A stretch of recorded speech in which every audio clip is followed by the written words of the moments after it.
자, 안녕하세요. 랜선 서기사 담혜생입니다. 오늘은 그리스도의 부활 논증에 대한 질문이 와서 읽어드리고 여기에 대해서 답을 좀 해보도록 하겠습니다. 항상 영상 감사드립니다. 다름 아니라 예수 부활 논증 관련해서 질문 좀 드립니다. 제가 궁금한 건 예수 부활 사건이 사도들이 시체를 훔치고 부활을 목격했다고 거짓 선동을 한 것이 아닌가 하는 것입니다. 올려주신 크레이그 영상 봐도 거짓이란 걸 알고 목숨 버릴 사람은 없다 이렇게 논증하시던데 예수님의 가르침이 너무 좋아서 이 사회가 너무 마음에 안 들고 썩어버렸다고 생각해서 마치 도원결의처럼 사도들이 맹세하고 거짓으로 꾸미기로 하고 그 이념이 너무 강력해서 목숨을 버릴 수도 있지 않을까요?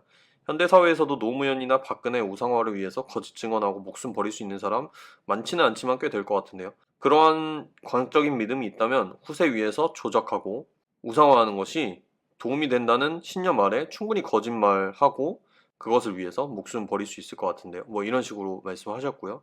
좀 비슷한 내용들이네요. 예수 부활에 대한 역사적 근거가 사도가 메인 저자인 복음서랑 사도들의 말뿐이라면 이미 사도들이 거짓을 하기로 마음 먹었다면 그게 아무리 예수님 사후 얼마 안 돼서 작성됐다 할지라도 신뢰할 수가 있나요? 마치 이재명에 대한 증언을 민주당 기록이나 진술 보고 믿는 거랑 다를 바 없는 게 아닌지요. 자꾸 위험하게 정치인을 비유로 쓰시네요. 네. 아무튼 사도들의 말 말고 더 강력한 증거가 필요할 것 같다.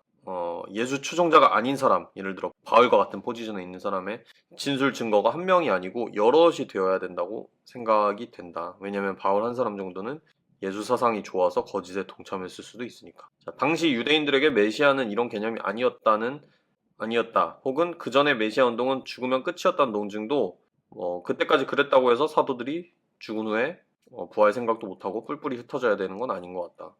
예수의 사상에 푹 빠져서 후세에 전해야 된다고 믿었을 수 있다.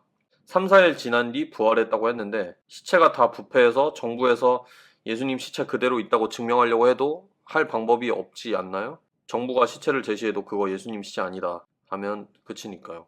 사람들이 그렇게 선동된 이유는 워낙 예수님 평판이 좋고 반정부적인 민심이 강해서 폭동처럼 잘 선동된 거 아닐까요? 자, 여기서부터 믿음인데 시체를 어떤 방법으로든 빼왔다. vs 예수가 부활했다. 이렇게 보면 어떤 방법으로 빼왔다가 더 믿을 만한 사실 아닐까요?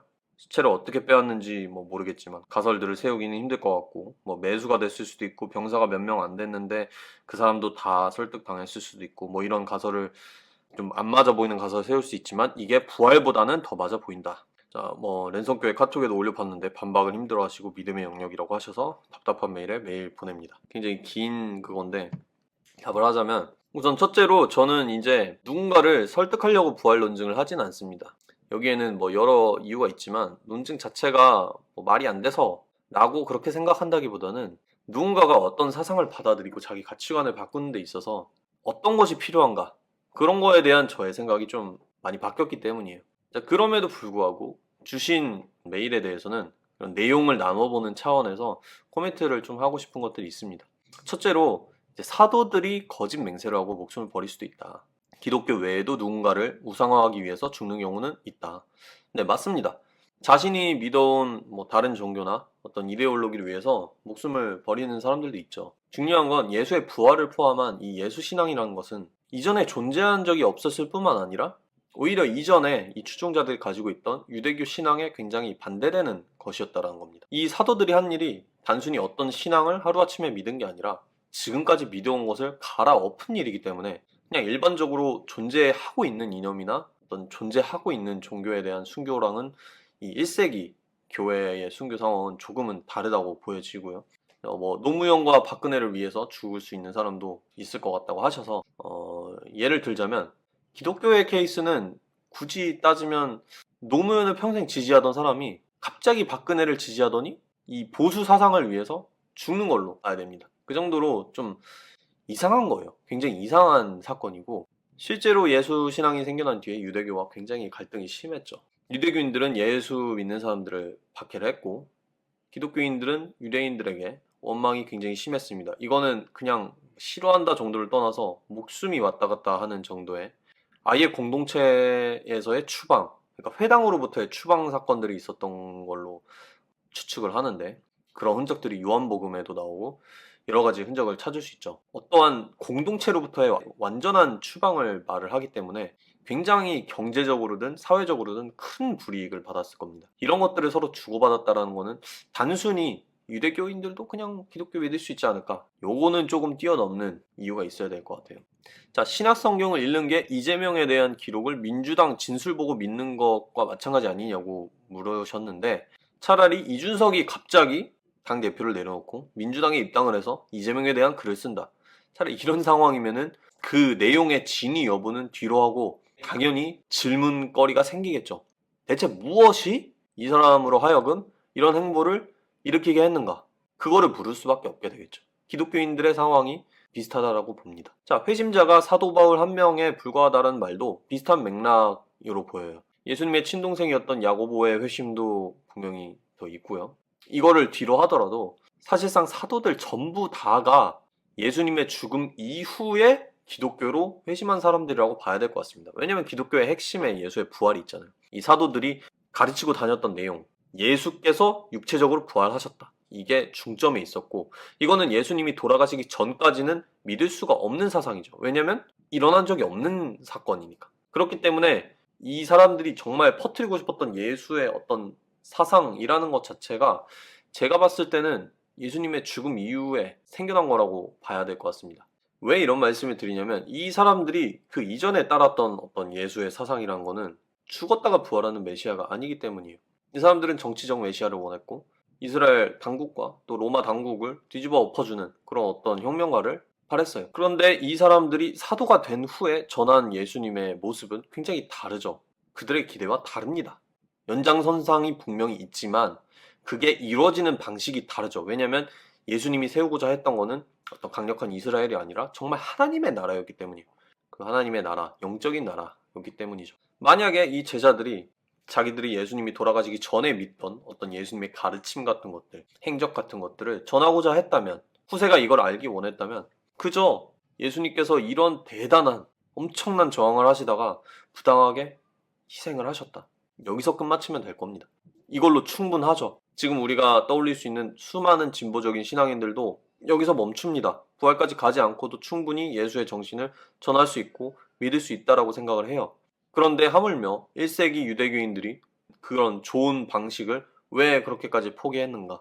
여기에는 그냥 단순히 그럴 수도 있지라는 설명은 통용되지 않을 것 같습니다. 방금 이 질문에서도 부활이 굉장히 믿기 어려운 거라고 말씀하셨잖아요. 부활보다는 다른 것들이 믿을만하다. 근데 제자들한테도 똑같았을 거란 거죠. 부활이 그토록 믿기 어려운 일이라면 왜 굳이 그 예수 사상 전파에 부활을 끼워 넣었냐는 거예요. 그것 때문에 사람들이 더 못 받아들일 텐데. 예수의 가르침을 그냥 전하려면 전하면 되는 건데. 거기에는 설명이 필요한 거죠. 그리고 사람들이 제자들에게 잘 선동된 이유가 예수님이 평판이 좋고 또 반정부적인 민심이 강해서라고 말씀하셨는데 사실 마지막 순간에 예수를 십자가에 못 박으라고 소리쳤던 사람들이 누구죠? 민중입니다. 예수님은 제가 봤을 때 사실상 민심에 의해서 살해당한 거나 마찬가지예요. 오히려 이 사람들의 반정부적인 민심이 강했기 때문에 그걸 엎어줄 거라고 생각했는데 붙잡혀버린 그런 허약한 예수가 굉장히 증오스러웠던 겁니다. 그렇기 때문에 예수님이 돌아가셨을 때 극소수의 사람들을 제외하곤 등을 돌렸다라는 게 기록되어 있는 것이고 또 자연스러운 것이죠. 또 여기서 시체가 어차피 3, 4일 만에 부패한다고 말씀하셨는데 제가 알기로 시체가 형체를 못 알아볼 정도로 부패를 하려면 꽤 오랜 시간이 필요합니다. 시체가 완전 백골이 되려면은 이스라엘의 그런 기후를 감안을 해도 최소한 몇 주의 시간이 필요해요.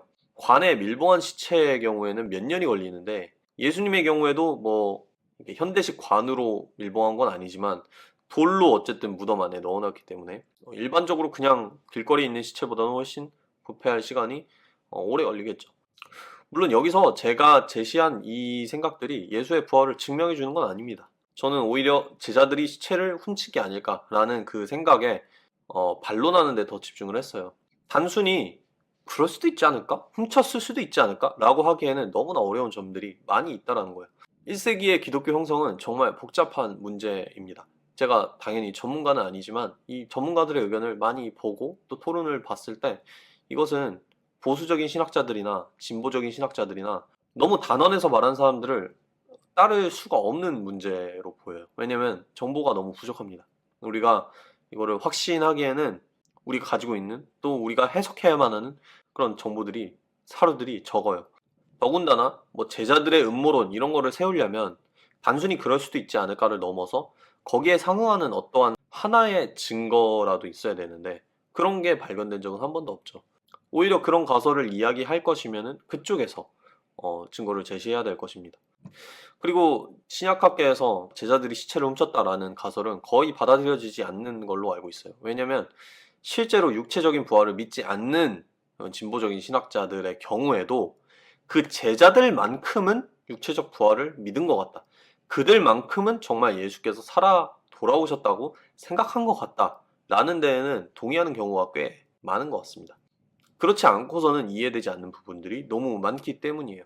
자, 마지막으로 이런 논의들은 사실은 깊게 들어가 보면은 한마디로 표현을 할 수가 있어요. 이메일 말미쯤에 이렇게 말씀하셨어요.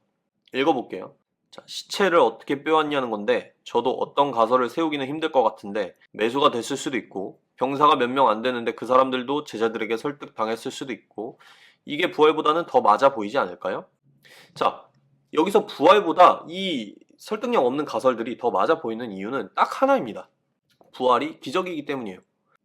저는 사실 부활 신앙에 대한 가장 좋은 반론이자 사실상 유일한 반론은 부활은 기적이기 때문에 일어날 수 없다라고 생각해요. 제가 이걸 비꼬는 게 아니라 이 반론을 반박하는 건 굉장히 어렵습니다. 왜냐면 기적이 가능하다는 걸 논증해야 되기 때문이에요. 물론 반대로 기적이 절대 불가능하다는 사실을 논증하는 것도 똑같이 어렵습니다. 왜냐면 이거는 정말 세계관적인 문제. 자연주의 내지는 유물론을 받아들이냐, 아니면은 거기로부터 넘어선 무언가가 있다고 생각을 하느냐.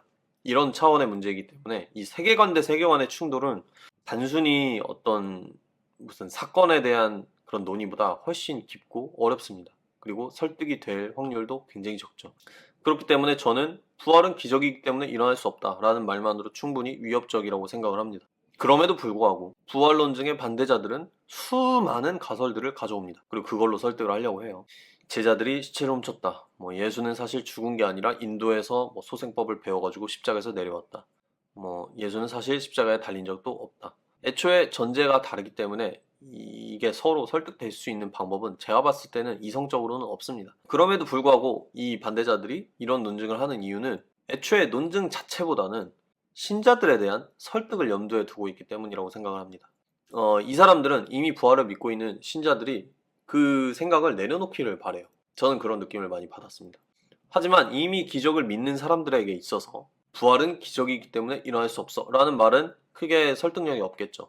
그걸로는 충분하지 않다고 느끼기 때문에 이런저런 다른 논증을 하는 겁니다. 특히 뭐 바트하먼 같은 경우에는 크레이그와의 토론에서 자기가 제시하는 다른 가설들이 거의 다 불가능해 보이지만 그럼에도 불구하고 기적인 부활보다는 더 나아 보인다. 무엇을 내가 말하든 어떤 시나리오를 제시하든 부활보다는 더 역사적으로 가능성이 있다. 이런 식으로 주장을 하거든요. 앞서 말했듯이 이건 굉장히 강력한 논증이라고 생각을 합니다. 하지만 본질적으로는 그거밖에 없는 거죠. 부활 논증을 반대할 방법은 그거밖에 없습니다. 나머지 것들은 거칠해요. 자, 여기서 더 자세한 내용들을 논해 볼 수 있겠지만 오늘은 여기서 마치겠습니다.